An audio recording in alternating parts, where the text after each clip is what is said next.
Yeah. Hello, everybody. It's me, Kenneth. Happy New Year. I'm on the line here with Scott Mandelker. Scott, welcome. Welcome. Thank you very much. And today, we were actually just discussing what to talk about today. um, and from our last show, we were talking about chakra bands. And there is a chart that we will be talking about. But we have also been discussing the issue of counseling and I guess a little bit about the difference between what Freud and Jung were all about. Scott, do we want to talk about the chakra bands first, or cover what we would that thread? No, let's go into chakra bands first. Okay, sure. So in trying to link these two topics, Yeah. First I thought that you can say that there are two approaches to personal transformation. One is energy, and the other is consciousness. And in some traditions of metaphysics, it's said that there are two energy threads that are connecting our manifest body, mind, spirit self with a higher self and higher dimensions, or soul, true self. There's the life thread and the consciousness thread, like a needle and thread. Mm-hmm. And the life thread is really about the seven chakras and the sushumna and the nadis and the ida pingala, meaning the main energy channels that wind up the etheric spine, the back of the body. Mm-hmm. Etheric body being sixth chakra body, energy field. Mm-hmm. So now I already threw us down into the deep hole, but these things are representative of the energy line of self-transformation, and that's related to the life thread. So the second way of transformation, which is really just two sides of the same coin, is consciousness, and that's the consciousness thread, and that's where we get into psychology, understanding mind and the distortions of psychological conflict and unconscious patterns, old wounding, karmic holdover, and then the methodology of counseling as a way of talking it out, talking out the blockages, which does change the energy body and the chakras. Mm-hmm. So there are really two different approaches to the same matter. Now, anything you want to say about that, or can I launch into the chakras and the bands? Well, I'm just wondering well, I mean, I guess looking at it from a Buddhist point of view, everything, all phenomena is created by the mind. Is that correct to say? Not quite correct, because in Buddhism, to really make any affirmative distinction as to what enlightenment is, would be not, or what absolute truth is. The absolute truth as seen by fully enlightened beings.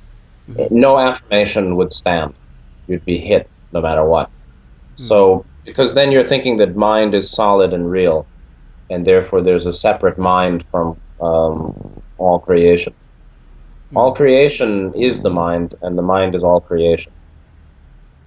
So if you can say that the mind creates phenomena, or all phenomena is mind generated. Sure. But you'd have to understand that mind is not separate from all phenomena and all energy. That's something exactly. So when we're talking about having two threads, one being the seven chakras and then the other being consciousness, I'm just wondering if the seven chakras by themselves are created by the mind. Yeah, that's a great question, because it's really a question of who came first. Yes. I would say they arose coincidentally, because they're really two aspects of the same thing. So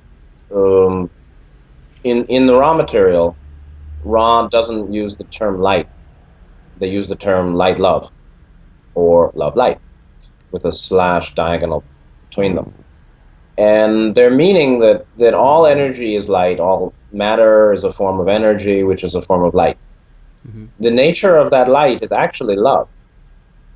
that's the root of consciousness.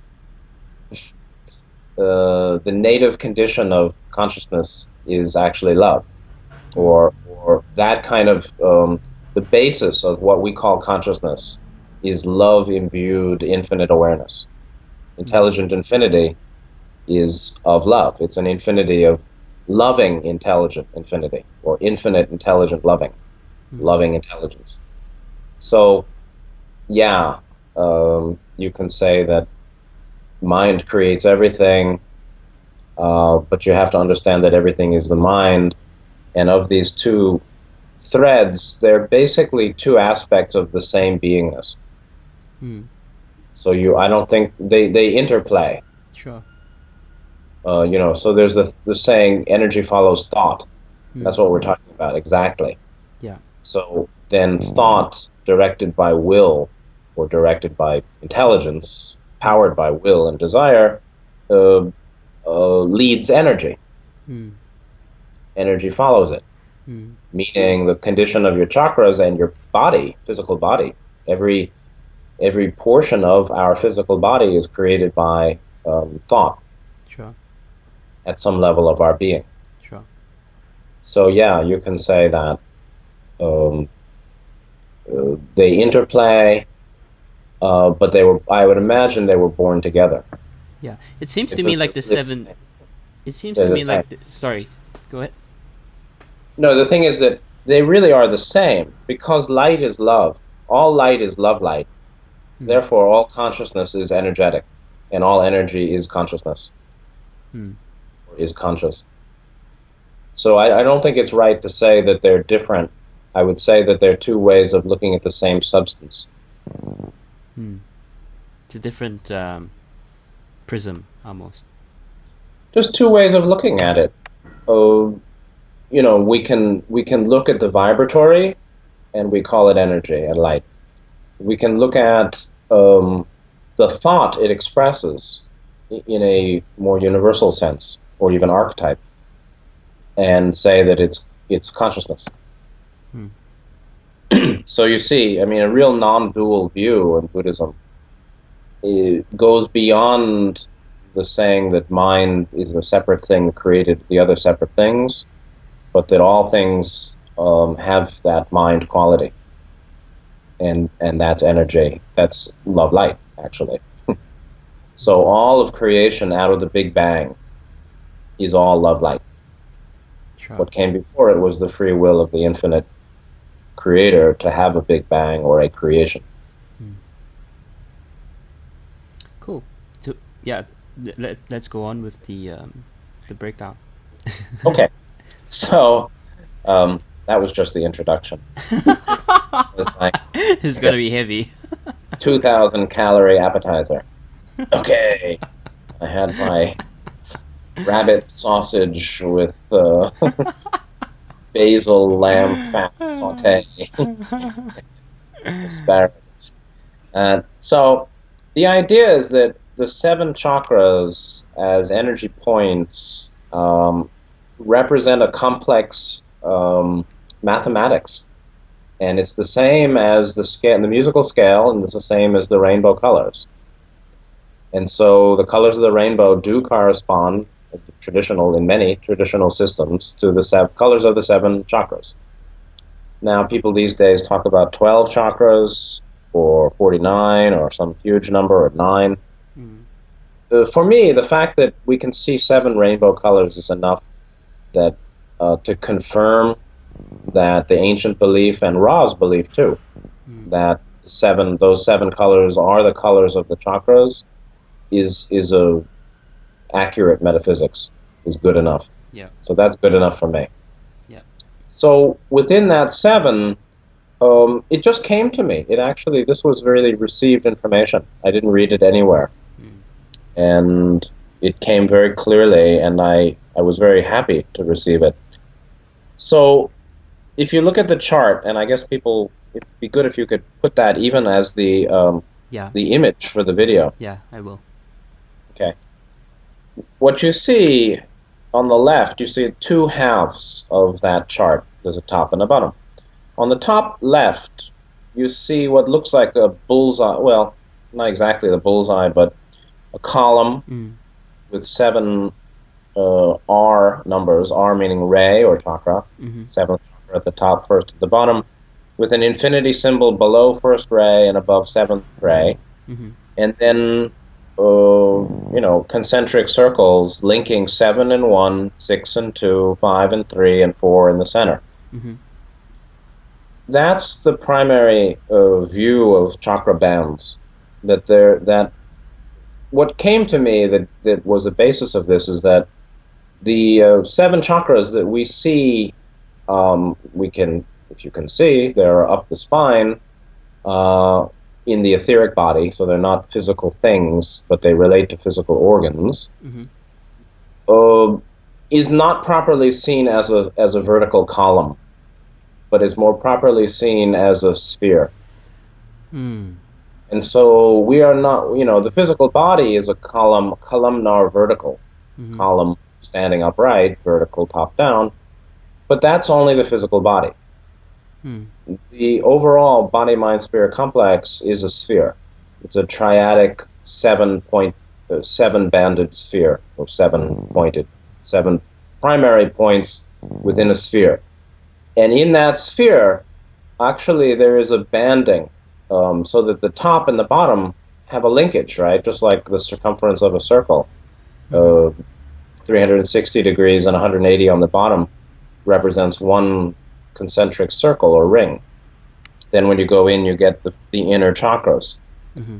And so from thinking that way, then I could see, okay, they fit very well. And actually, in the understanding of the chakras, the significance of these bands, each pole of the band fits very well. So Ra says that the 7th chakra is basically our infinite nature, or the access to infinity, complete and perfect enlightenment, Buddha, and intelligent infinity, before intelligent energy. So the summit, complete and perfect, or Satchit Ananda. And that's beyond personal consciousness. The first chakra is basically our anchoring to the physical body and material plane. And that's before consciousness. And the chakras that are worked upon by the healer in self-healing, in personal spiritual transformation, are simply the middle 5, 2, 3, 4, 5, 6. You don't have to work on root chakra, but of course if you do, various spiritual exercise like Tai Chi or Qigong or yoga, dervish dancing, or many things, the root chakra may be, our physical vitality may improve, or our robust condition can be born. 7th chakra is really not a matter of working on either. And so what's in the middle 5, are the center of our work as beings seeking to develop all we are. And so then when you get into the meaning of each of the centers, you see some interesting things. Now, the next image to the right of the first, or top middle, shows the 7 rays in the division of 3, which really correspond to spirit, mind, body, going from the top down. This is in Japanese for work I did in Japan in the last 15 years. And so what you see on the top, this is also a very interesting way of looking. There's lots of food for thought here, because the more you know the meaning of each of these centers, that meaning is expanded upon analyzing the correlations between them. So, like 6 and 2, what's that all about? Well, you need to know 6 and you need to know 2, and you can see how work on 2 is also a kind of work on 6. Now, to break it into the 3 portions, you've got the crown chakra, the 6th chakra, and the 5th chakra being related to spirit. 5th chakra, 4th chakra, 3rd chakra related to mind, and 1st, 2nd, 3rd related to body. And so then you've got body, mind, spirit as three, as a way of organizing the seven. Hmm. You also see the importance of fifth chakra, third chakra there, which is just so happens to be another chakra band, in that they are the juncture points between major complexes. Mind complex to spirit being fifth ray, spirit, body to mind being third ray, the juncture bridge point. Sorry. So the top is spirit, mind, and then body. Yes. It seems why isn't the fourth counted as a spirit chakra? Well, how can negative humans become harvestable into fourth density negative with by contacting intelligent infinity, which is what Ra says, or intelligent energy activating higher chakras, while blocking the heart chakra? Sorry, repeat that, please. Sorry, I know this is too heavy for 9:24 in the morning. No, I can get it. It just takes. Can I have a coffee and headache, please? No. The idea is that the fourth chakra, although it's the gateway to our true being and freedom from illusion and enlightenment and the joy of love and truth, it's not necessary. It's not it's not the heart of. It's not a spiritual center. It's associated with duality. You see, the centers of mind are associated with duality. The centers of spirit are associated with unity and infinity. Mind is ultimately a delusion, meaning the idea that that mind is separate from infinite life is wrong. And that's why the Buddha said, even consciousness is born of ignorance. The Buddha said that, and that's why Buddhism doesn't talk about unity. Unity is sixth chakra. That's not a big deal. That's high. That's enlightenment. That's a kind of enlightenment. But unity is not the end of the game. The end is dissolution into infinite awareness. And that is a higher. Well, unity, what we call love is dualistic. It is a consciousness is a expression of dualistic consciousness, or continued belief in consciousness. You see, we say, I love you, or I feel love, or I accept this and understand it, and welcome all as it is. That's love.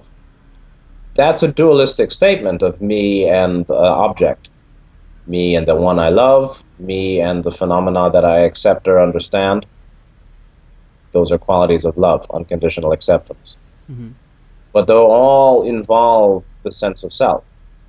It's a transpersonal self, but there's still implicit dualistic awareness, or awareness of duality, or belief in duality, me and the other, and the action of love. Therefore, it's not of the spirit centers. Sure. And it's not needed, actually, to contact intelligent infinity. Okay. But what the chart shows to me is that the heart of spirit is sixth ray, the heart of mind is fourth ray, and the heart of the personal self is second ray. So in the middle of that chart, you see a bar which has two lines of R's, R1, R3, R5, R7, above R2, R4, R6, with a kind of strange double arrowed figure between them, showing that they interrelate.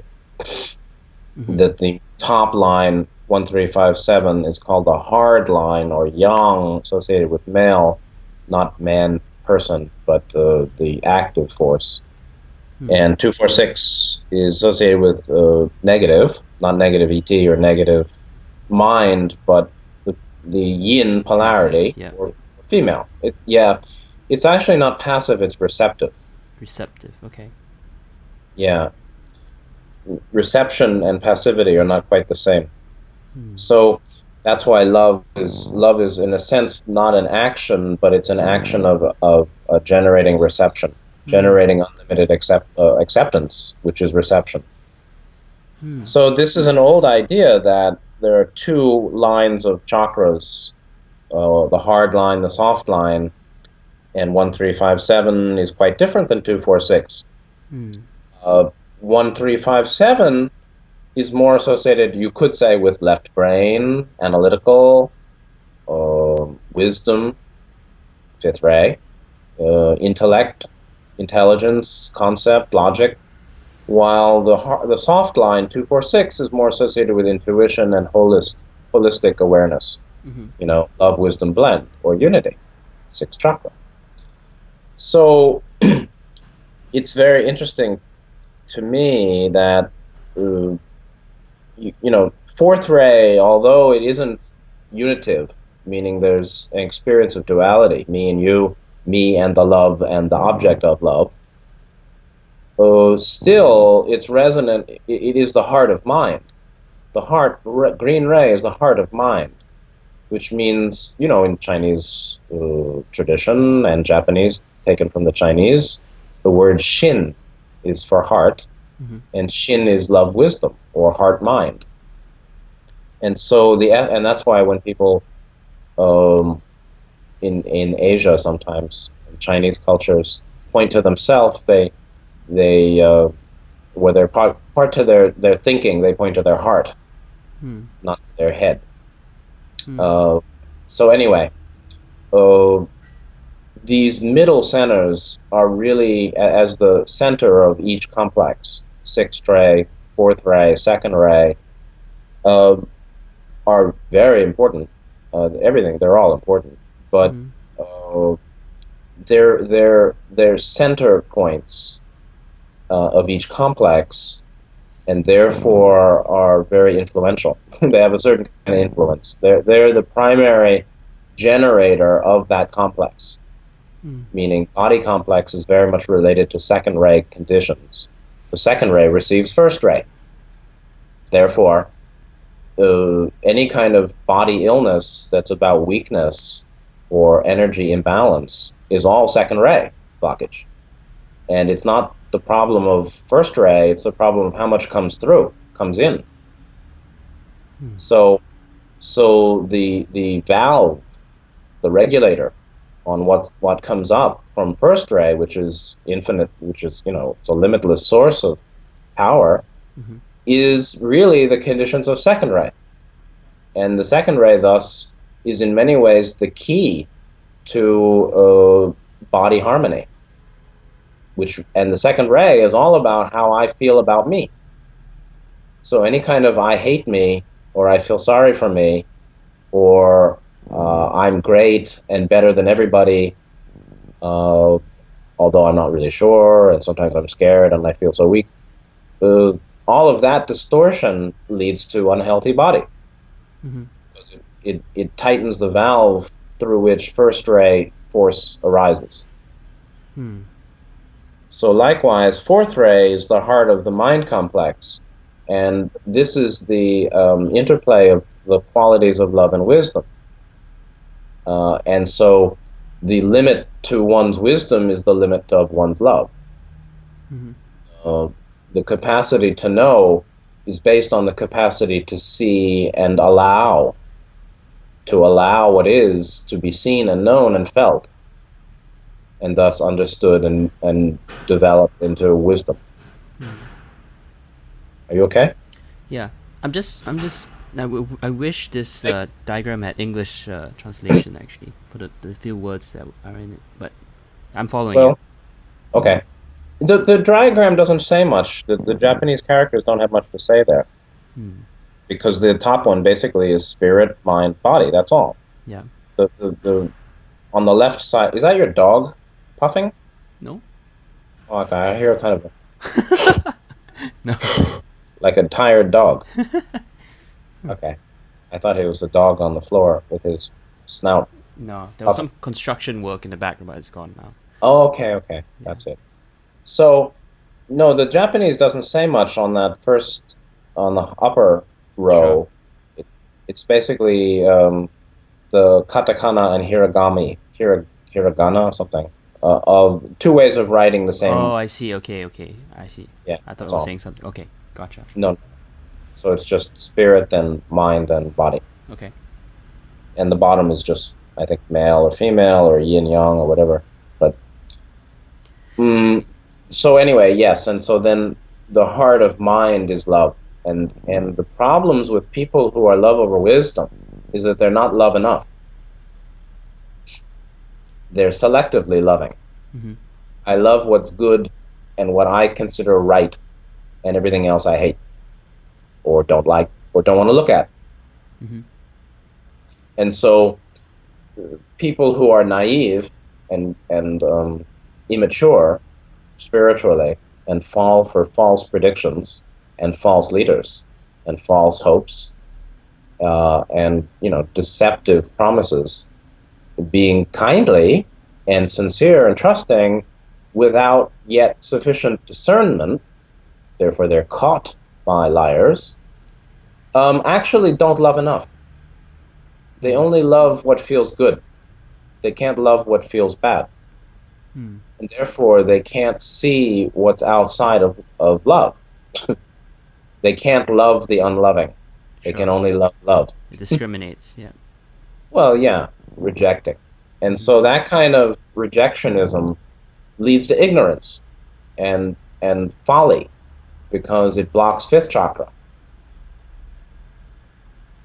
So the problem of spiritual immaturity or love over wisdom is basically a problem of inadequate love.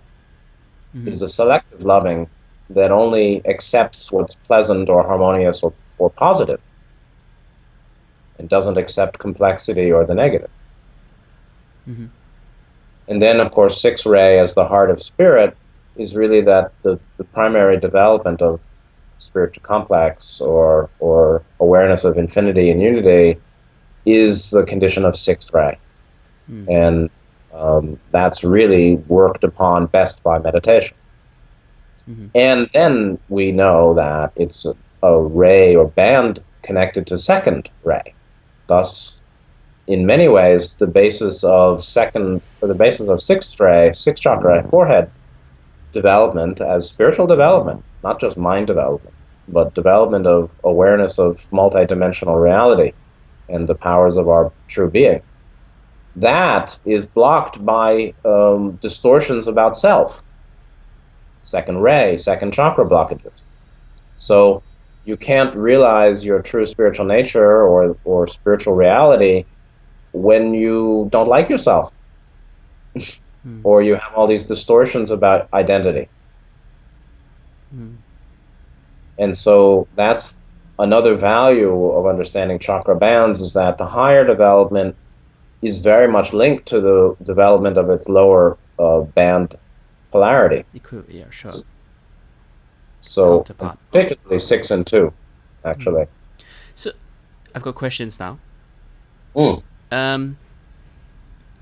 So the bullseye and the body mind spirit, or the spirit mind body diagram, they're not quite linked. They're separate systems. As in, you know what I mean? They're different. They're different, yeah, right? they're just different ways of looking at the pie.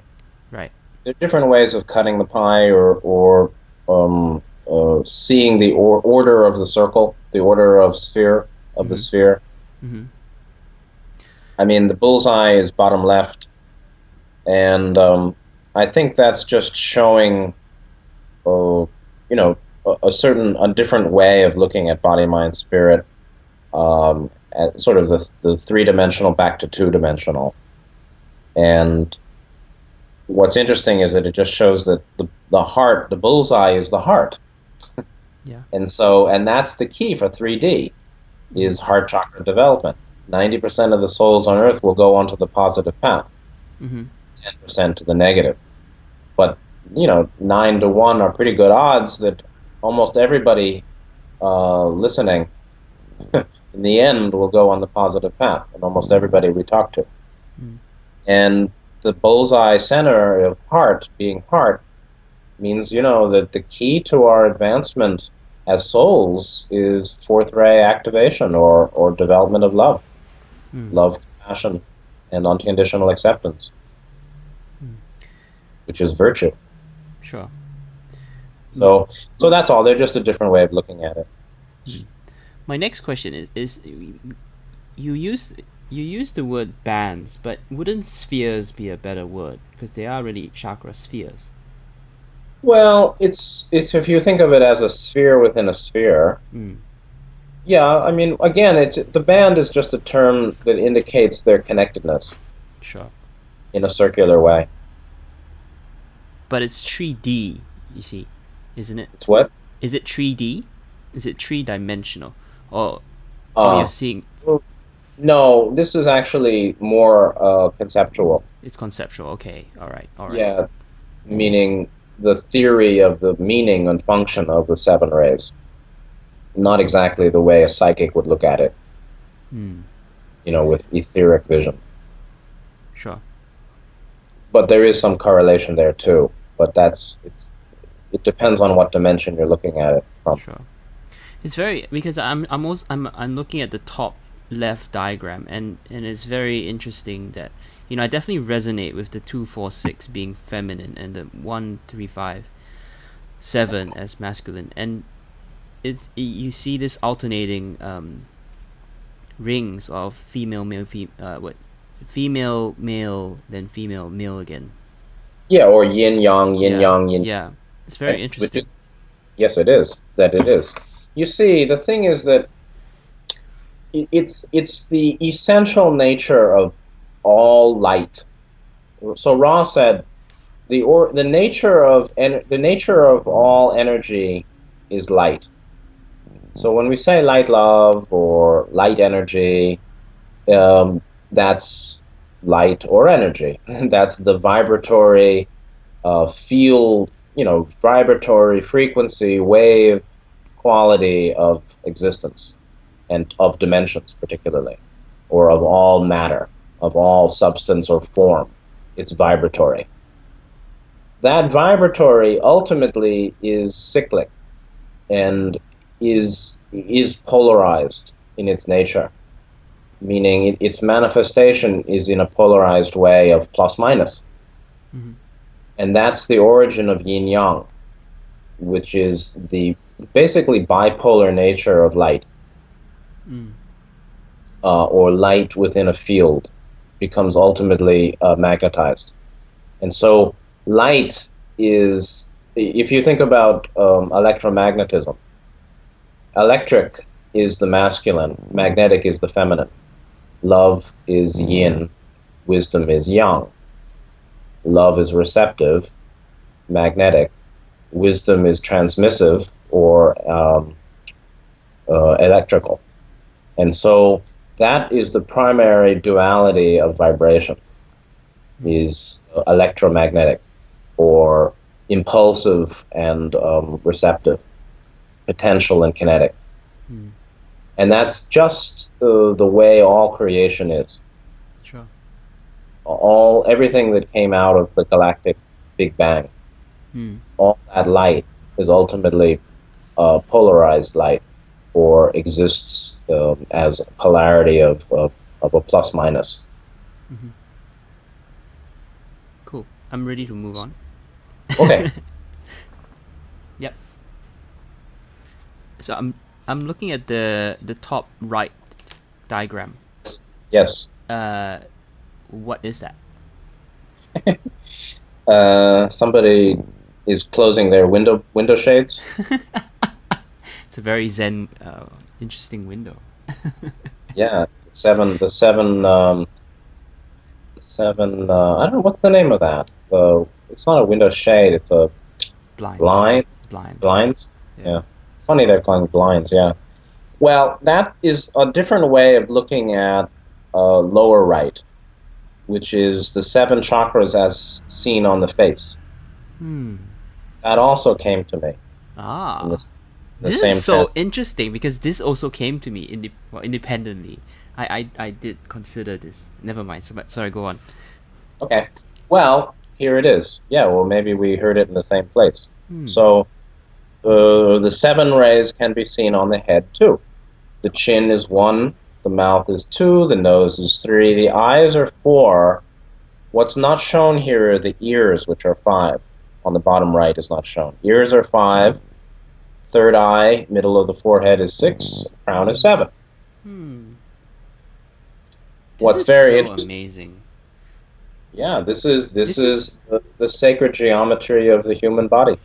You know, Scott, I was at a traditional Chinese medicine shop, and you know how they have all these charts, like Similar. the hand being a microcosm, the face being a microcosm, the ear being a microcosm, the foot being a microcosm.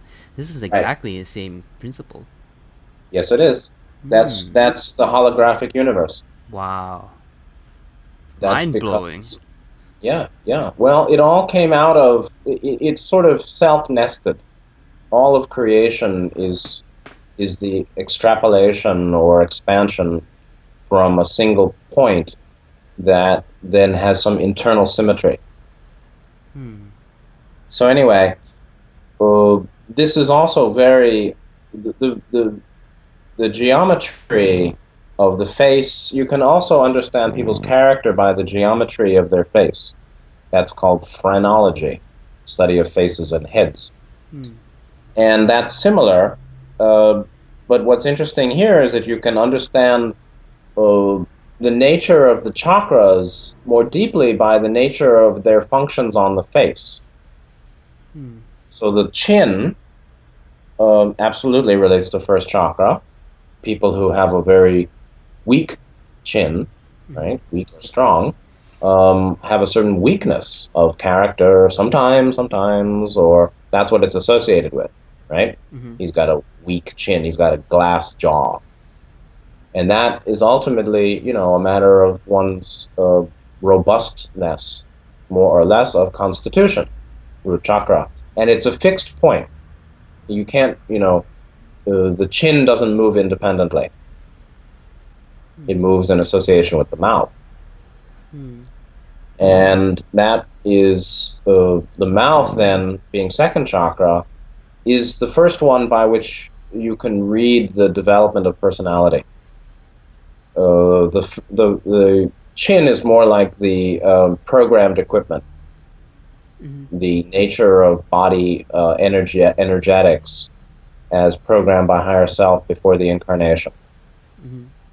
And it's also said in a source called from the Hilarion, Maurice Cook from Toronto many years ago channeled it, that some souls that have a particular hardship menu chosen by themselves, by higher self, for an incarnation called a challenge lifetime or a karmic working off lifetime, may program for a larger than normal chin. Because that, number one, is a sign to other people, I'm not weak. It's a sign to the self that I have some power, and it has some energetic relation to root chakra. And that's because they know they're going to have a hard time in that incarnation. So, but the main chakras that we need to concern ourselves with, really, on the face that are interesting are 2, 3, 4, 5. 6 is 6, and, 6 is interesting too, but there's less variation in people's forehead. There is variation, right? So the variation of forehead is really that it does reflect on the condition of 6th chakra. But the variation of mouth and nose and eyes and ears is more interesting. What's also interesting is that there's much more variation in mouth and nose than there is in ears and eyes. Right? Ears have a particular shape, and this part, the lobe is long, the lobe is not detached. It's funny shape, normal shape, But the spectrum of variation is limited.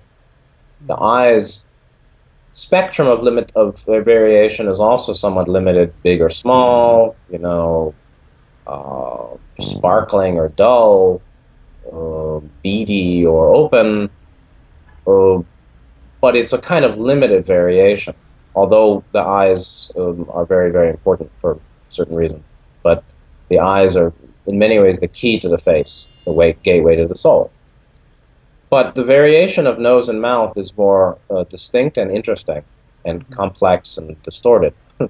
So you see a lot of funny mouths and a lot of funny noses walking around on this planet. Sure. So that's all the variations of belief, of mind, associated with second, third chakra.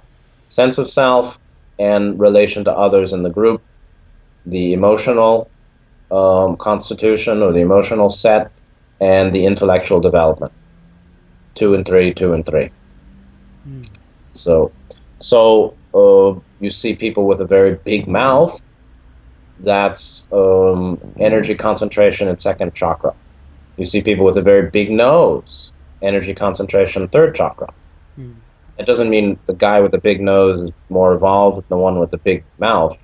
It just means that there's a focusing of energy in the incarnation on that chakra, second or third. Mm. So you can read a lot from a particular mouth. You can see people's pain in their mouth always, meaning their emotional baggage, conflicts, second chakra blockages, shown very nicely by the mouth.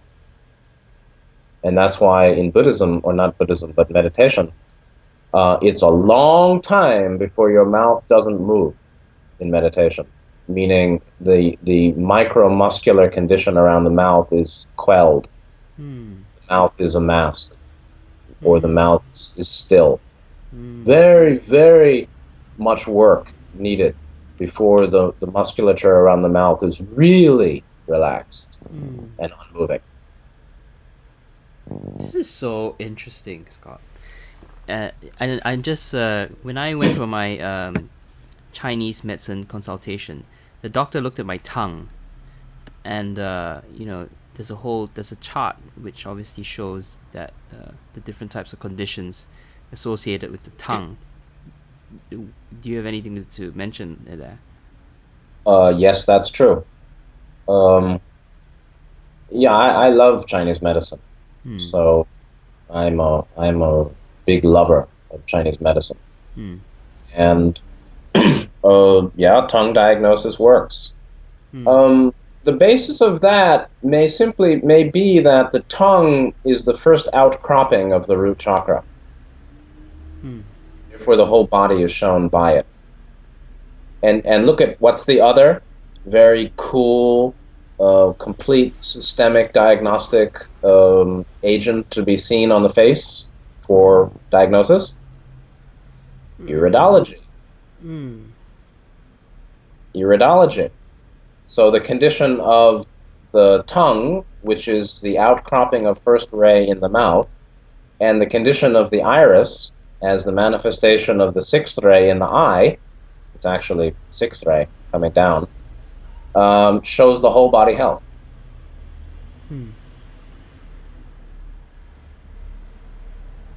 Just to clarify, which one is the fourth ray equivalent on the face?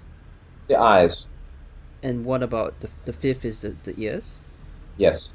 And therefore, wisdom is about hearing, and love is about seeing. Unconditional love is unconditional seeing, willingness to see all. That is unconditional acceptance of all. That is heart chakra development. On the other hand, ears are listening. And a fine ear, or a good listener, is a person who really will learn and will be wise. And the wise listen well. But it seems to me like almost as if it should be the other way around, because listening is a very yin thing, whereas seeing is more yang, or aggressive. Yes, that's true. I think that there's, the heart of yin is yang, the heart of yang is yin. So the thing about the ears is they're fixed. They don't move. That's true. That's a yin function. The eyes move. That's a yang function. And so that's just the inner polarities, the sort of substructure, or the little dot in the yin yang symbol. Yes, you can, right, exactly. The little dot in the center of the dark is white. The dot center of the white is black. You're right, and I would just say that wisdom is a yang function, but accessed by stillness, and love is actually a receptive opening, but it's activated by willful seeing. So, that's the internal yin yang of fourth and fifth ray. The internal yin yang is that, although I would, Ra said that the fifth ray is the first center that's both outgoing as well as incoming, which is a very deep statement, which means that the fourth ray, or love, is essentially receptive, incoming, not expressive. So you can't give love, but you can be love. You can't give, right? Okay. You don't give love, but you live love. Meaning you are in love, in reception, in unconditional seeing, willingness to see. And so the yang in the yin, if fourth ray is yin, as we see 2, 4, 6, fifth ray is yang, 1, 3, 5, 7, the internal counterpoint is that it takes an act of will to see what you may not like. You can close your eyes or you can keep them open. But once that primary act of will, which is a yang action, is done, then the challenge is the pure reception of what you see, to understand what you see, and to know what you see. And counterpoint, although wisdom is primarily an active function, I think, although it's incoming, it's also outgoing, and it's a juncture point to the spirit. So it's a very important center, fifth ray. It's one of the primary centers, Ra says, 1, 3, 5. And although that action of wisdom, is very dynamic and yang, its basis is the capacity to be still and hear, which is a reception or the yin pole. And that's why the ears don't move much. They don't move at all, except people who can wiggle them. Why do we see do the square, triangle, and circle mean anything, or is that just a crude drawing? It's a crude drawing, and it does mean something. The mouth is more like a box, and the nose looks like a pyramid or a triangle. Yes.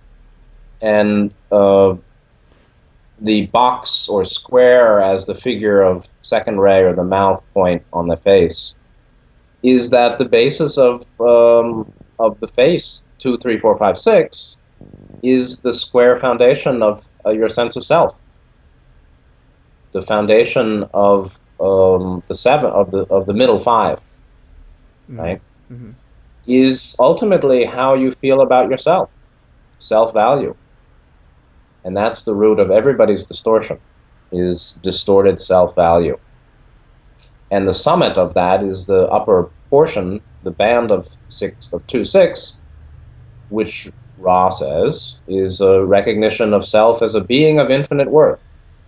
Self as a being of infinite worth. That's the summit of second chakra clearance, or the purified second chakra is fed by sixth ray, by a holistic understanding of the self in its greatness.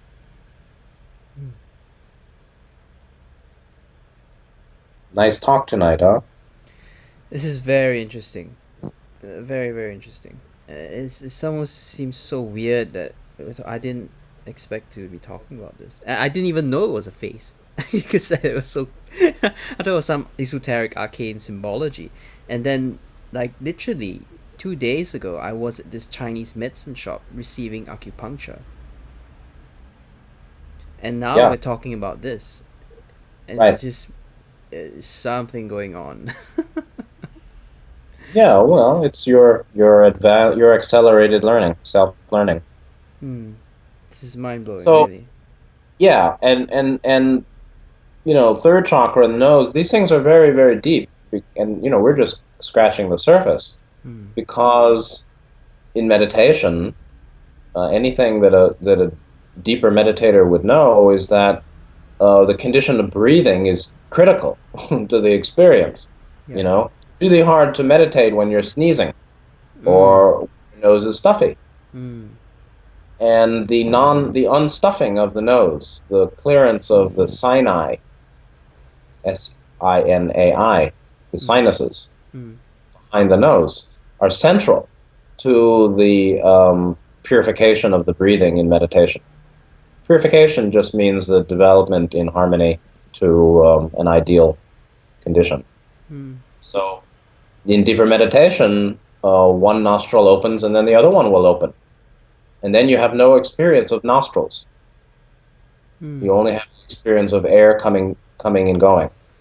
And that presents a movement out of the dualistic consciousness of 3D, third chakra, nose. So the dualism of the nostrils, and it's normal actually that everybody walks around with one nostril clogged or breathing through one or the other at any one time, and there are cycles of that in the day, or night too. There are cycles where the one nostril opens, the other one closes, or you breathe from one side to the other. That's instinctive, that's reflexive, that's parasympathetic. Meanwhile, that also expresses the normal duality of our 3D consciousness. In meditation, we can experience the duality of the two nostrils, where one is blocked and one is clear, or I'm aware of that, to no more aware of that because I'm breathing from behind. From behind the nostrils, the sinai are cleared or open. And that's a big deal for yogis, actually. And from that one moves closer into non-dual awareness. Some yogis, they have a certain kind of practice where they put a cloth into their nose and pull it out of their mouth. You can Google that. It's a certain asana. Yeah, it's disgusting. But those guys are hardcore. They said, shit, I'm not going to wait till my nose clears. I'm going to do it myself. I've been using a Neti Pot. It's pretty good. Well, yeah, that's right. Isn't that what it's called? Yeah. But what's it called? Neti Pot. Neti. Neti. Neti Pot? Yeah. P-O-T? Yeah. What is that then? It's like a little pot, and you put saline solution, body temperature, and then you run it into your nasal cavity and then you kind of jiggle the water, which clears especially the upper chambers which connect to the ears. It's almost like when you go swimming, sometimes you get water in your nose and it doesn't come out. Well, that's because there's a whole internal structure, a multi-cavernous structure of liquid movement, mucus mainly, between mouth, nose, eyes, and ears. 2, 3, 4, 5. Why? So what does a sharp nose mean about you? A what nose? A sharp nose, like the French. Why do they have sharp nose? Sharp. It means the primary meaning of the nose is the sense of self, the ego. Not my feeling. It's related to my feeling about myself, but it's more of an intellectual consideration, intellectual definition of self, as opposed to purely emotional. So, the sharp nose is a person who's very intellectual and very Virgoan, very Virgo, very critical, and identifies themselves with the intellect normally. Sure. Like Scrooge. So it's a big nose and a sharp nose usually indicates strong ego, meaning a strong dualistic, separative sense of self, which is third chakra blockage. So, likewise, a very small nose, like associated with Asian groups, some Asian groups. Not Japanese. Sometimes Japanese have a big nose, but like Southeast Asian. You ever been to Cambodia or Sakao in Thailand? People have a kind of a small nose often, and it's kind of, there's no bridge. There's not a big bridge. It's kind of flat from the peak, not the peak. I'm sorry, from the point between the eyes, the bottom, between the eyebrows, where it starts. If you're going down, it's kind of close. There's not much there's not much of a high nose. It's a low nose, curved, and a little fleshy button tip. That's very undeveloped sense of self, Very interesting. or very group identified. My family is everything, and more of a second chakra basis. We could get some pictures for this video, huh? That would be very nice. Sure. Yeah. Yeah, well, this is actually very deep stuff, and it goes very far. And, facial diagnosis for the healer and the counselor and the teacher and the helper is useful. So you can tell a lot about that, about the person by the condition of mouth, nose, eyes, and ears. Primarily mouth, nose, and eyes. Mouth, nose, and eyes, yeah. Sure. So what? Now I'm looking at the bottom left diagram. The bullseye. What do those Japanese characters mean? I forgot, but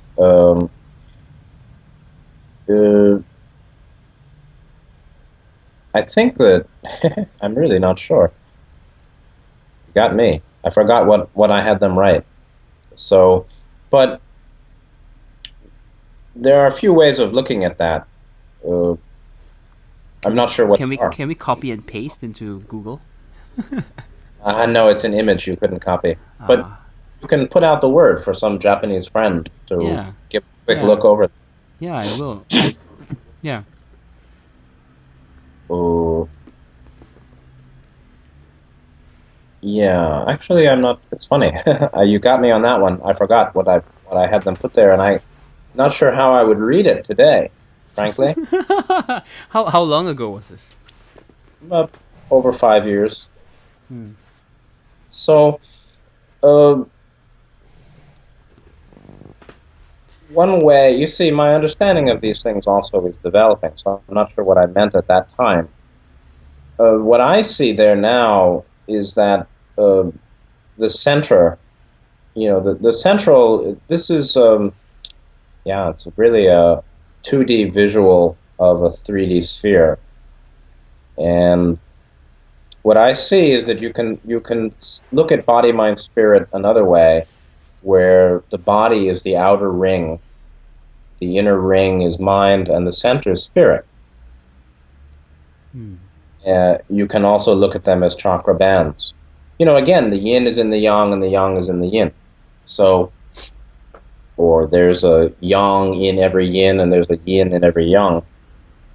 To say that the central circle is spirit is also relating to fourth chakra, linking to 6. Because the spirit centers of the head are really accessed by love. That's the importance of love on the positive path. And the middle is mind, which is very much the bridge, between spirit and body.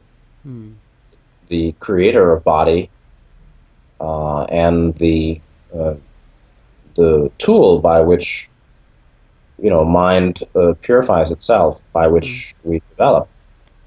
And the outer rung is body, if you want to call it that, is the most superficial aspect of our being, or external. Have you ever encountered anybody doing this kind of analysis with the chakras and the head? Nope. This is really groundbreaking, actually. Yep, Hmm. maybe. Yeah, yeah. Yeah. Well, this was received information.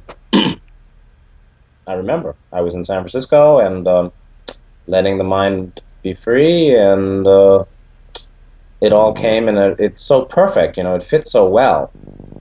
I was so happy to get it, and this is it. So yes, it's original on 3D right now. It's not from me, it's through me. It's a universal truth through me.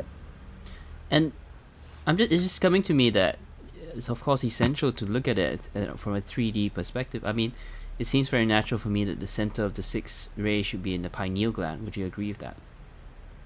Well, there's a controversy about is which glands in the head are associated with which chakras.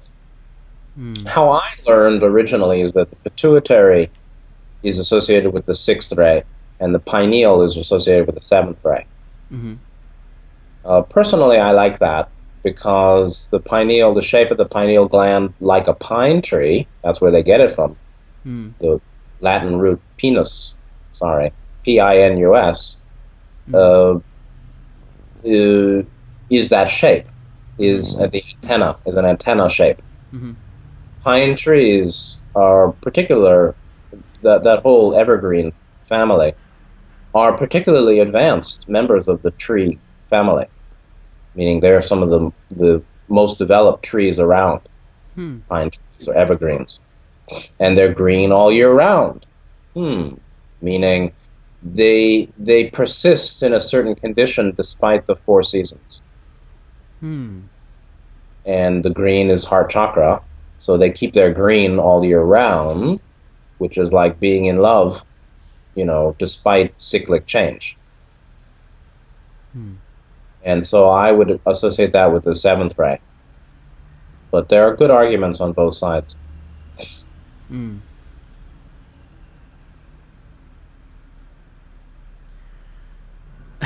Very interesting. I don't know what to ask now.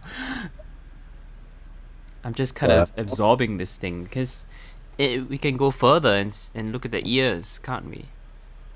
Yeah, well, in Buddhism and many traditional, in Hinduism, Buddhism, and some other Asian cultures, big ears are associated with wisdom, right? The Buddha has these huge earlobes, particularly a detached earlobe. The bottom of the ear, the lobe, is not attached to the side of the head, the top of the jaw. That's a sign of healthy kidneys in Chinese medicine. The kidneys are very much associated with the ears. And when you have kidney issues, there'll be ear issues. If there's a pimple in you can feel a cyst.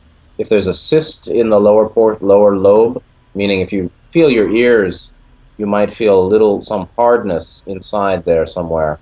Anything like that is related to kidney, or the inability to excrete something, some waste or something unnecessary. The ear as the symbol, what's interesting is the detached earlobe, was more common in people 100 years ago. And it's considered a generational weakening, a weakening of the immune system and of the kidney yang, that modern people have attached earlobes. Any macrobiotic teacher will tell you that. Any Chinese doctor who knows about that will know. Who knows, the significance of the ears in terms of modern, kind of development of public health over generations. And so modern people are actually weaker in qi or yang force than people were 100 years ago, even though people live longer today. Now, the big ear is in Buddhism associated with wisdom, and thus, that fits the understanding that ears are the correlate of fifth chakra. Big ears are associated with profound wisdom to the top, where the Buddha has a special kind of ear and a special profound wisdom. It's associated with longevity, and so people with big ears have strong kidney chi, kidney yang force, and often do live longer. Mm-hmm. That's itself considered a karmic benefit or a karmic reward or the karmic result of virtue. Longevity is associated with virtue or using catalyst well on one's path. And so that's why elders of communities traditionally, the old ones, the older people, are revered or appreciated. They not worship, but the wise elder. And the older they are, somehow the more people revere them, or imagine that they're special or wise. And that has a karmic basis, which is that the person who has the long ears is a person who's used their energy well in previous lives in service to others and self-development. So the reason some people would have a big ear, you can still see it these days, but it's less common, is because of virtue in the use of energy in past lives. And therefore, the people who live longer with the bigger ears, perhaps, are those who are already more developed in wisdom. That's why they have big ears, and that's why they have strong kidney. That's why they live a long time, and then therefore they do have some wisdom development. Not everybody with big ears is wise, but it's associated with that. And in many ways, hearing changes as one develops spiritually. One can hear things you didn't hear before. And hearing, both physical hearing can improve, like people can hear noise from far away that they didn't think they could hear it, but they do, because the ears are deepened. There's a deepening of the receptive canal in the ears. And I am sure that some top-notch physiologists could probably find information about that. There's who would you research, but there is change to the capacity to hear sound and vibration in the physical ear as one develops spiritually. And that goes along with greater receptivity of heart to accept life as it is, which is not fighting and not controlling and not struggling, which is love. And then the person knows more because they can hear well. If you can't listen well, you won't understand well. How would you comment then on the psychic faculties like clairaudience? How does this relate to clairaudience? Is this clairaudience? Well, no. Fifth chakra is mind still. It's the bridge to spirit, but it's not yet. If there's a link, the psychic powers of clairvision, clairaudience, spiritual hearing, spiritual seeing, are basically the result of linkage between activated sixth chakra and fifth and fourth. So the eyes being fourth chakra related on the face are improved in their seeing, or that some quality of seeing allows them to perceive multidimensionality in clairvoyance. That's really the result of sixth chakra activation, not fourth in and of itself. Because there are lots of loving people who are not clairvoyant, but the people who are clairvoyant have certainly done meditation and spiritual practice to develop sixth chakra. So clairvoyance is basically, the sixth chakra seeing through the fourth. And clairaudience is the fifth chakra, or the sixth chakra seeing through the fifth. So one is 6-4 and the other one is 5-6 or 6-5. Interesting. These faculties are developed basically by sixth chakra. And what about the senses? Touch, taste, smell, sight. Hearing. Well, that's what we've got here. So touch is the root chakra, Taste is the mouth, second chakra. Smell is, of course, third chakra. Seeing, fourth. Hearing, fifth. Knowing, sixth. So therefore you also can see there are higher senses and lower senses. And then there's the non-sensory or trans-sensory. So first chakra, chin, is associated with touch and simple embodiment, body to body. That's touch.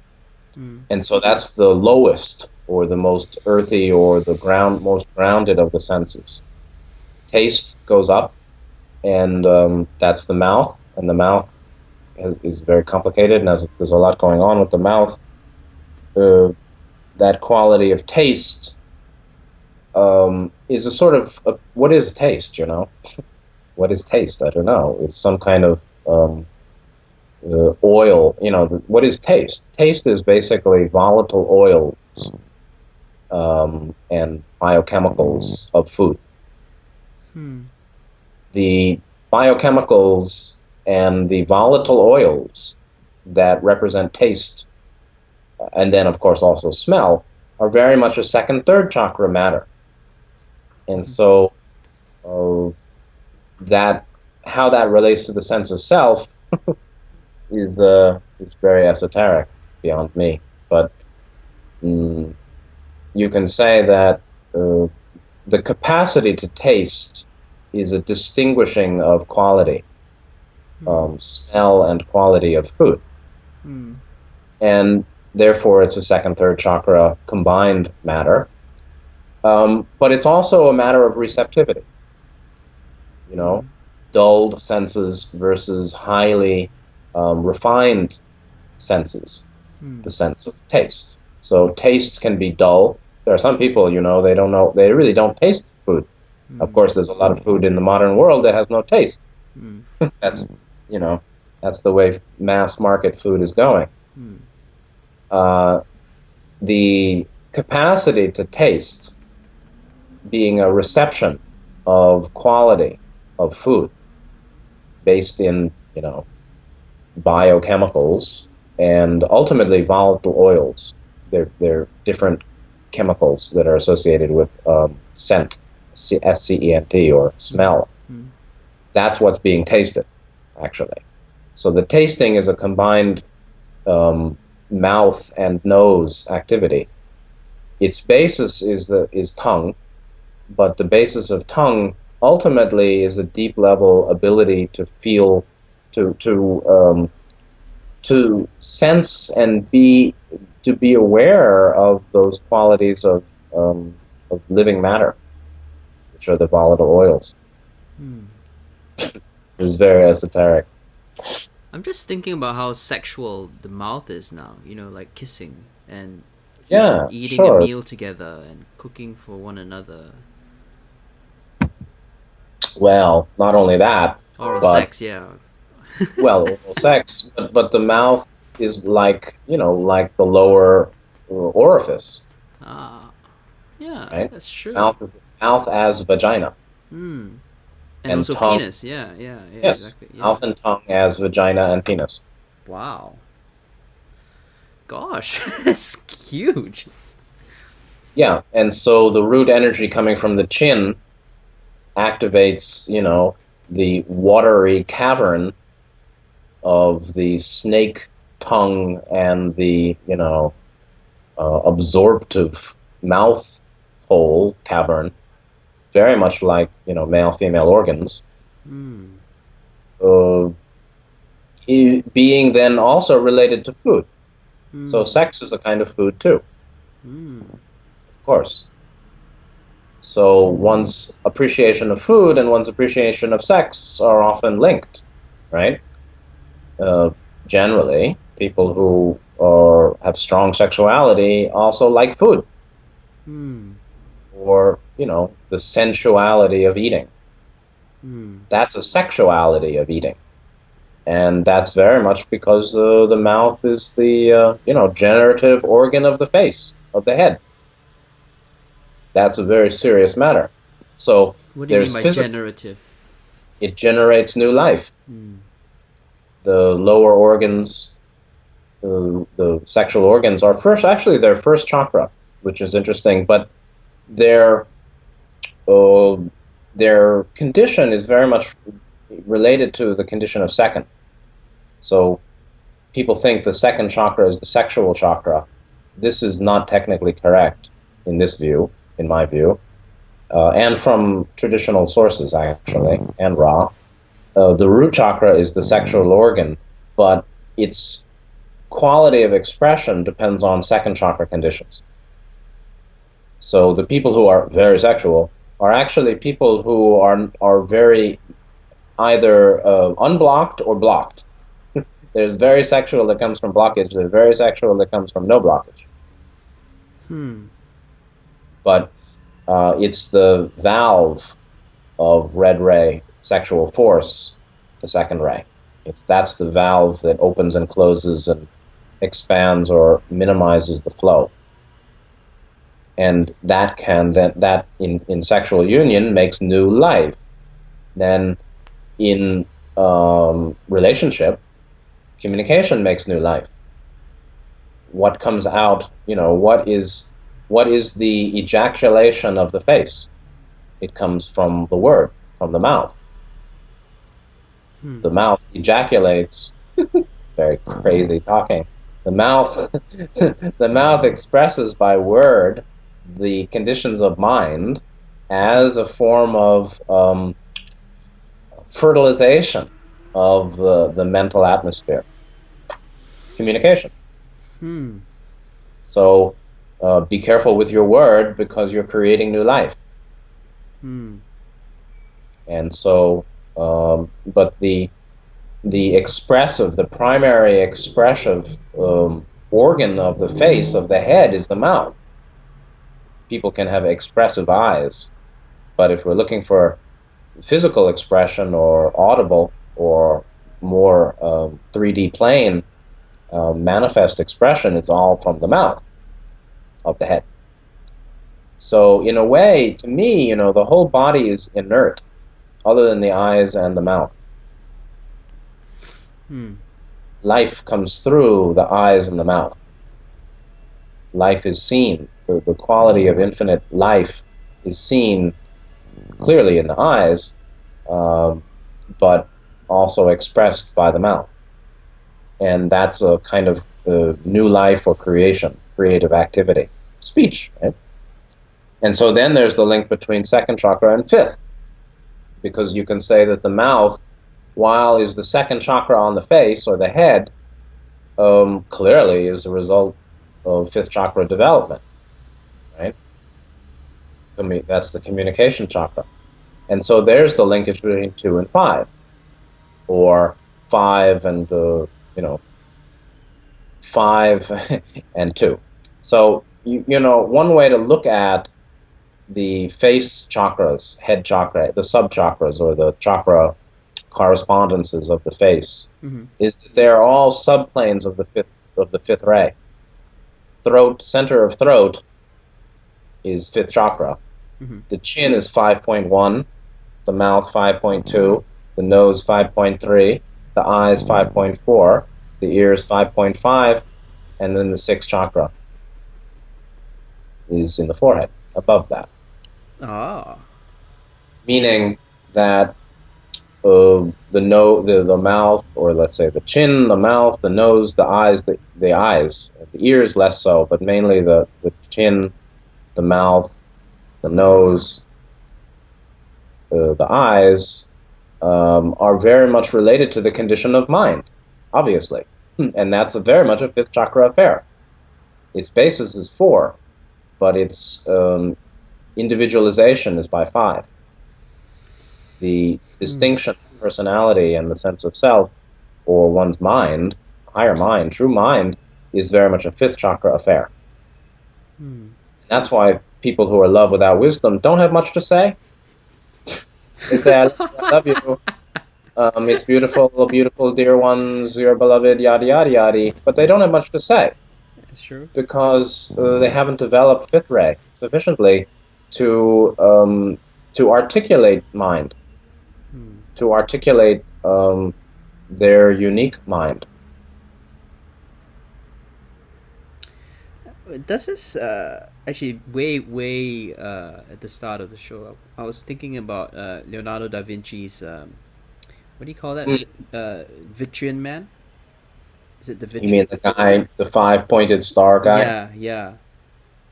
Right. Well, that's the correspondences of the middle five with the five limbs. The middle five with the with the five limbs. The middle five chakras that are consciousness related. Oh, okay. 2, 3, 4, 5, 6. Yeah. Left leg 2, right leg 3, left arm 4, right arm 5, and then the head is 6. Why that correspondence? I don't know, but I think that that's the case. In many ways, most people walk with the left foot or with the right foot. The left brain. Most people are left brain dominant, and impels action from the right onto the right. So right action comes from left brain. In many ways, I would consider that you stand on the left foot or the left leg. You stand on the left leg and you move with the right leg. You receive with the left arm and send with the right arm. That's the traditional energy circuitry, certainly of the arms. Left arm receptive, right arm transmissive.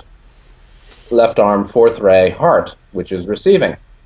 Fifth ray right arm sending, or the first center that's outgoing as well as incoming. Fifth ray right arm. So I think, there are a lot of ways of looking at that, but in my personal view, second ray is relates to second chakra. You see, there's the yin and the yang, right?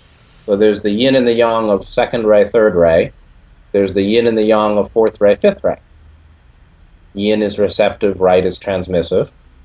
The left receives, the right sends. The yin center of the lower three is second ray.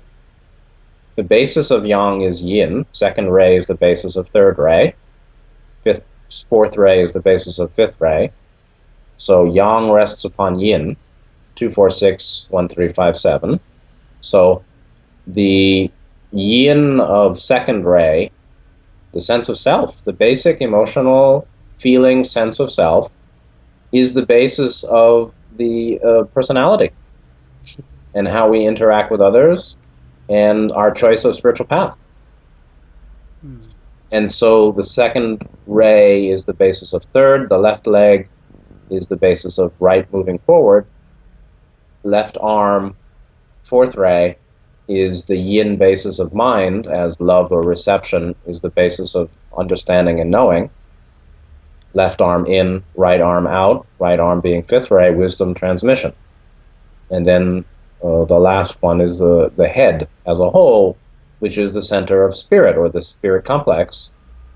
And that is very much, the fifth point of the five that are worked upon, being sixth ray. So the legs are second, third ray, the arms are fourth, fifth ray, the head is sixth ray, and left is receptive, yin is transmissive. Left, stand on the left, walk with the right, receive on the left hand, and send out through the right.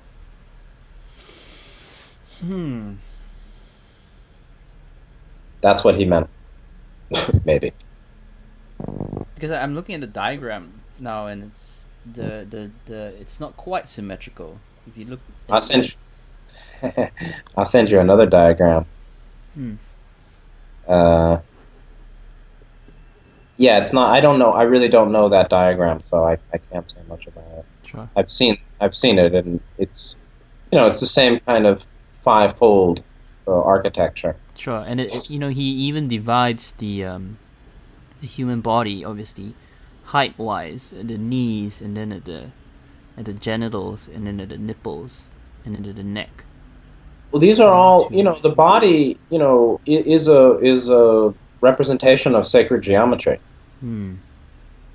Through and through, in every last detail. So it's said that the elbows and the knees are the third chakra, are correlated to third chakra. They're sub chakras of the third. And if in the middle of the arm, from the finger to the shoulder, is the elbow, third chakra. The dividing, the connecting point between the hands which touch and the upper arm, which is basically just energy flow to the heart. The connecting point is the elbows. Just in the same way that the connection between the physical sense of self, which is first, second, third chakra, right? 3D consciousness is not spiritual, it's not transpersonal, it's very physical material. And that's first, second, and third. And 3 is the bridge to the transpersonal. Just as the elbow is the bridge between the lower arm and the upper. Same with the knees. So I'll give you another picture. Sure. I'll send it to you here. Sure.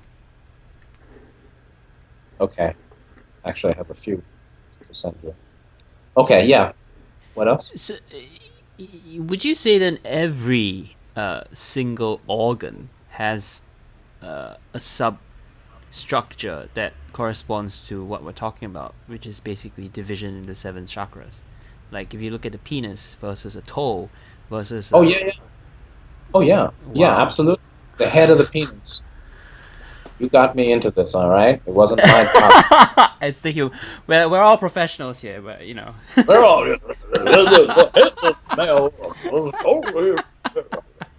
Welcome to the doctor's office. The spiritual doctor's office. Right. Well, yes, you can say that the head of the penis is very much related to 6th and 7th chakra.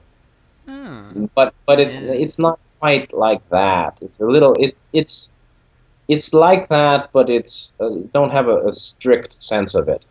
It's not like, so some guy has a very... Why are we getting into this? Very scrawny pencil version, but a big head. Does that mean he's really spiritual? Thought you like that. I wouldn't want to be on record as saying that, okay? I mean, I said it, but I wouldn't want to be on record saying that guy is a spiritual fellow. I just think he's just a... This is a very interesting show.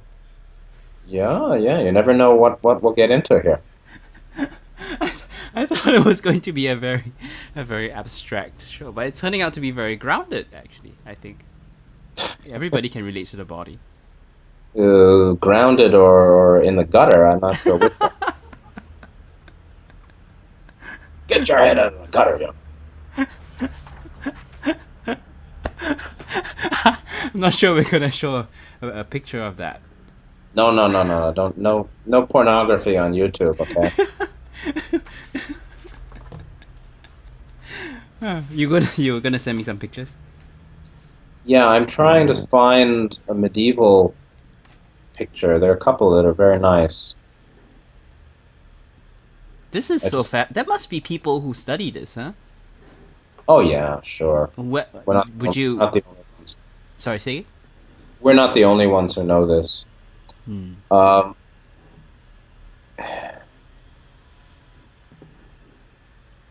Okay, I'll send you one and then the other. Try that.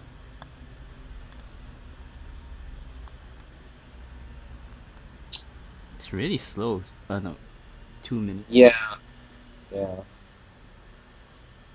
Speeding up now.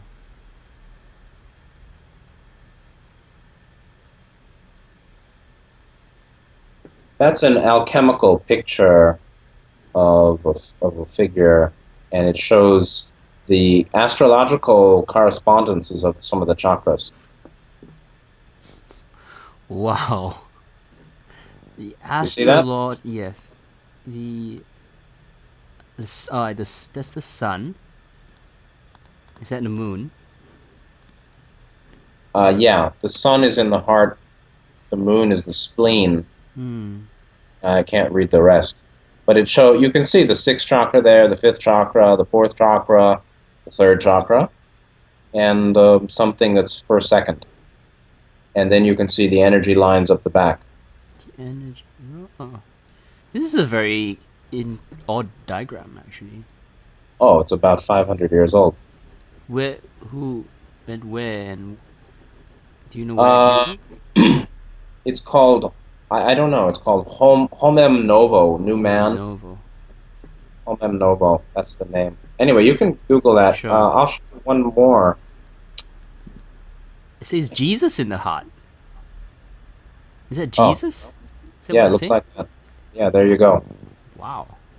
So they knew that Jesus is yeah? the principle of love. Was what, sorry? Jesus was a manifestation of the principle of love, universal love. Sure. That's amazing. Here's the one. One more.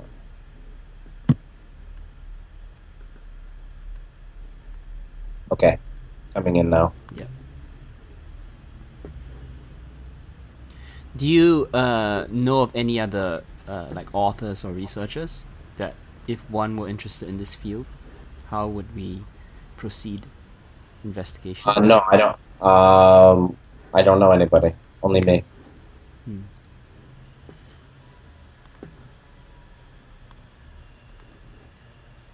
Avarice. Colère. I'm looking at the diagram. Oh yeah, See, avarice and then So anger, you right? see that shows chakra bands. See, chakra bands as universal. Well, those are the planets of the solar system. That's the astrology of the seven chakras. 7, 6, 5, 4, heart, 3, 2, 1. Yeah, all 7 there. A little bit off angle, but it shows the spiraling nature. So you see, I mean, 500 years ago, these guys knew these things. They knew much more. You have to read French to know what they're saying there. But yeah, this was, I think this was a German guy, Gichtel. Yeah. Well, colère means anger, and avarice is obviously avarice. Okay. This is okay. Anyway, we can look at. I just want to check what orgueil means now. Just typing in Google. Mot de jour. Do you speak French? No. Pride. Not really. Pride. Oh. Pride. On the 7. It's like the 7 sins, huh? The 7 deadly sins. Yeah, that's what they probably put that together. But it's interesting that pride is also considered the last distortion that the bodhisattva has to give up before becoming a Buddha. Meaning the last one to go is pride. Meaning a person can have, in Buddhism, 3 out of the 4 levels of enlightenment or penetrations, what Ra would call penetrations of intelligent divinity. One can have 3 out of the 4 and be very, very well developed and still have pride, which is basically spiritual pride or an identification with one's experience of bigness. Power, vision, awareness, understanding, capacity, ... And says, that's me. Which is not. It's not me, that's the universe. And avarice, greed, sitting next to the mouth, under the mouth, is the greed, of eating? I don't know, but these pictures, they're revealing and they're hiding at the same time. These alchemists, they didn't say everything, or they hid a lot in their pictures. Intentionally? Yeah, sure. Awesome. Do you have anything else to mention about the 70 chart, the chakra band chart? Um, Not so much, but I would say that it's very useful for people uh,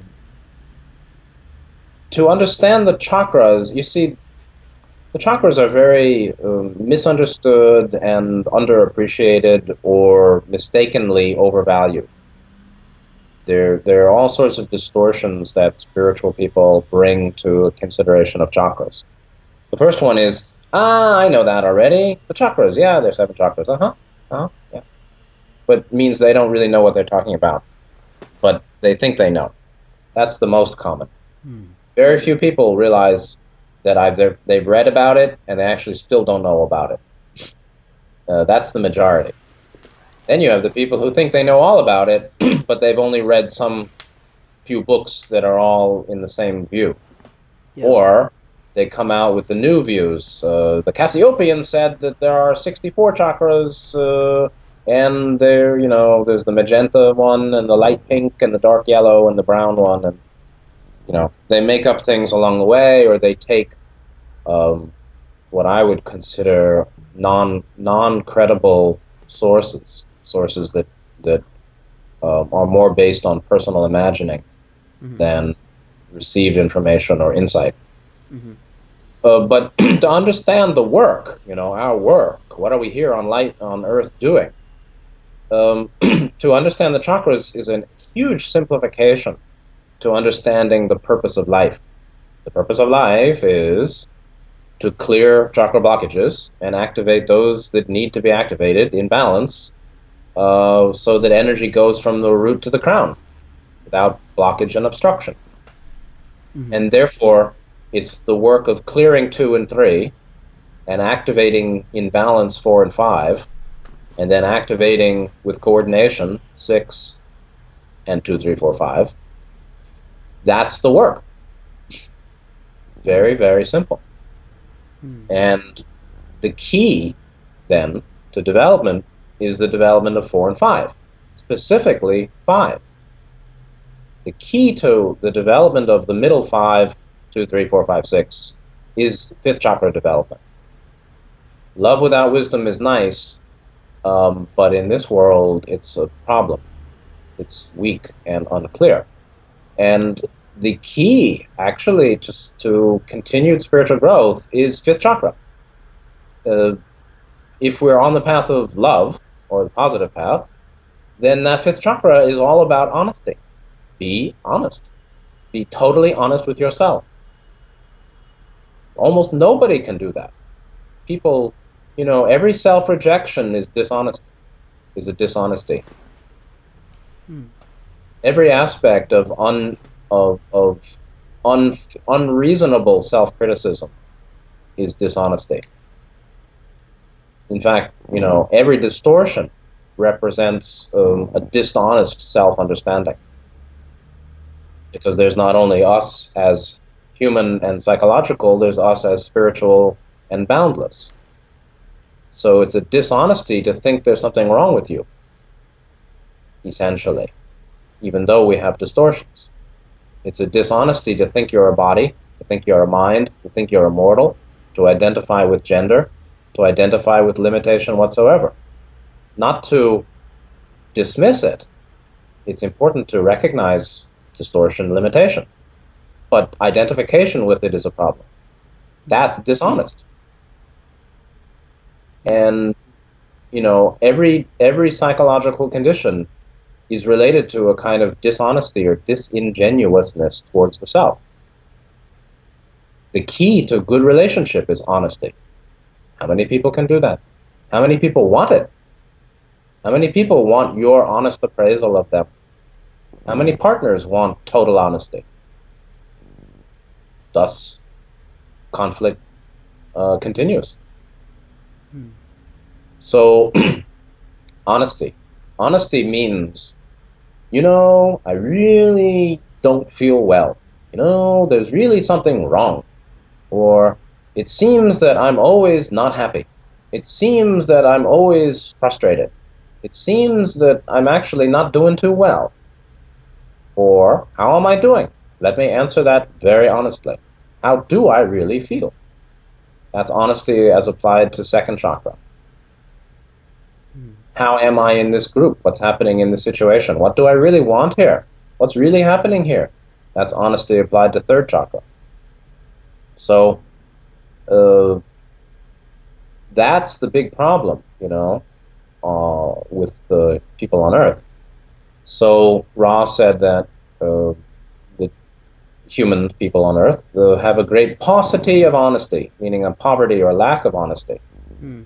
And as I reflect on it all, year after year, I think that's very spot on and very center point idea. Because, it's like my cat died and I'm crying all day. How can I handle it? Somebody asked me this recently. In the end, there's no trick. How do you handle it? Well, cry and cry and cry and cry. Because you're sad. How else do you handle it? But people want to get out of discomfort. I mean, I do. Nobody wants discomfort. But in the desire to get out of discomfort, there's usually a dishonesty brought in, which is, it's basically a rejection of the present moment. Sure, denial. Right, denial, avoidance, escape. I don't want to feel this. It will never heal if you don't want to feel. The way to full healing is unfettered feeling. Feel it, then one can heal it. And so there's no trick. And I was launched into meditation by the inability, the impossibility of being dishonest to myself about how unhappy I was. My misery, my wretched state, at age, 17, 18, 19. I was unable to deny it, and I was unable to avoid it, and I was unable to have any other activity that released that internal suffering, the hatred of life on Earth, many things here, and hatred of ignorance. So, because I couldn't avoid it, and I was honest with myself that it was quite awful, anguish, and yet then too I was also honest that yes, I could see that meditation was the way out, was really a way out, for sure, meaning vipassana, breath mindfulness, and movement into insight. Because I was honest about that, then I knew that there was nothing other to do than sit, and sit, and sit, and sit, and that's all. And if you sit and sit and sit, hour after hour, day after day, month and month, month after month, and year after year, it will all get clear, and the suffering will go away by the willingness to experience one's anguish and complexity and conflict and real emotional process. And then sitting and sitting with love and self-care, it will dissolve. It really will. And that's the straight path, without artifice, without artifice. And that's the fast way, which is to sit through your misery. But people are stuck because they're unwilling to face the pain they're in. And they try to avoid it as a means of getting out of it, deny it, flee it, manipulate it, dismiss it, degrade it, hate it, and it never goes, of course. And that's all dishonesty. Dishonesty is a rejection of love. Dishonesty is a rejection of truth. Truth is known by the love, willingness to know and see what is. So if you want the fast path, be really, really honest to yourself. I mean, talking with others is another matter, but really, really honest with yourself about your perceptions, your experience, your feelings, your beliefs, your ideas, your conditions, the whole spectrum. And most people are really, they don't believe in themselves enough to be fiercely honest with themselves. I'm not talking about talking to others. I'm just talking about authentic, self-knowing.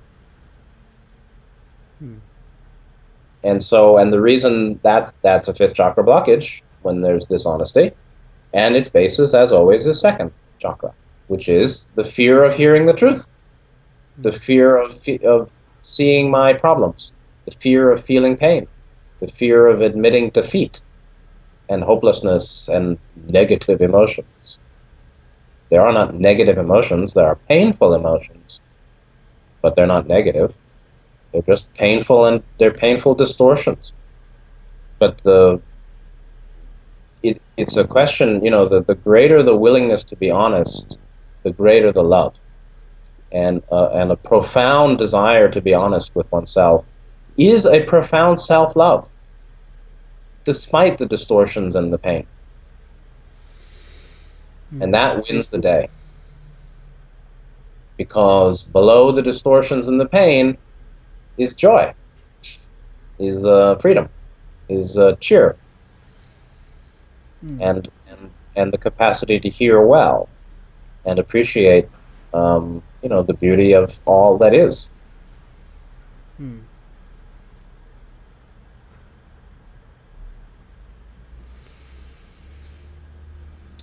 Wonderful. I think we can talk about Freud another day. Yeah, we can talk about counseling next time. Yeah, that'd be a great idea. Yeah, so I think, you could say it's a wrap. Yes, let's do that.